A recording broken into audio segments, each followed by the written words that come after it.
Hello, I'm Nathan Nelson, and today I'm presenting mass education. So the precursor to mass education in Europe was a series of minor reforms in Western Europe in the early 1800s. For example, in Prussia, they created a Bureau of Education in 1807 that collaborated with the Lutheran Church to create curriculum. In France, they required that every commune have a primary school by 1833, and in Great Britain, they increased subsidies for education over time. And so you can see from Spain to Russia, governments started to advocate more and more for primary schools, and a lot of that was due to new ideologies of liberalism and socialism. So liberalism focuses on natural rights, reform, and societal freedoms. And a major freedom was education, which would help with social mobility and it would help inform citizens. And on the other hand, socialism advocated for the advancement of the working class, and a major part of that is education because that would allow for the social mobility of the working class.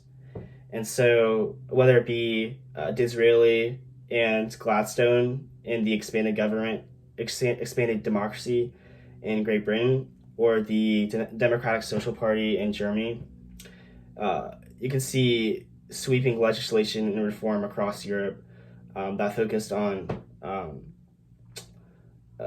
voting rights, education, and numerous other areas of society. And a lot of that was because they wanted to create well-informed and uh, educated citizens for the new uh, forms of government that had more representation for its citizens, as well as the new jobs created by the Second Industrial Revolution, including the white-collar jobs of railroads and um, banking. And additionally, they wanted to instill ideas of nationalism and patriotism through education. And so, through mass education, by 1900, most governments required primary school, and they provided state-funded primary schools. And so the curriculum consisted of reading, writing, arithmetic, and religion, except for in France. And so in Britain, by 1900, all children 5 to 12 had to attend primary school, and it was 3 to 13 in France, and this education was free. And so these reforms led to literacy rates rising dramatically. In Germany, it was 99%, and in France and Britain, it was 90%.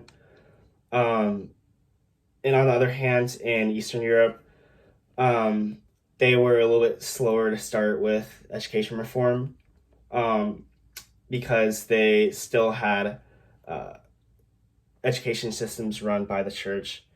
Um, but eventually, countries like Europe or Russia, um, their governments gained control of the education system and added national history as well as vernacular literature to the religious-based curriculum. And so, additionally, governments introduced new curriculum focused not just on um, the basics, but also on national history, as mentioned before, to instill ideas of nationalism and pride in the countries. And so, basically, the main goal of these education reforms was to raise hardworking and useful citizens for um, this new modern society with these representative governments and the growing economy from the Second Industrial Revolution.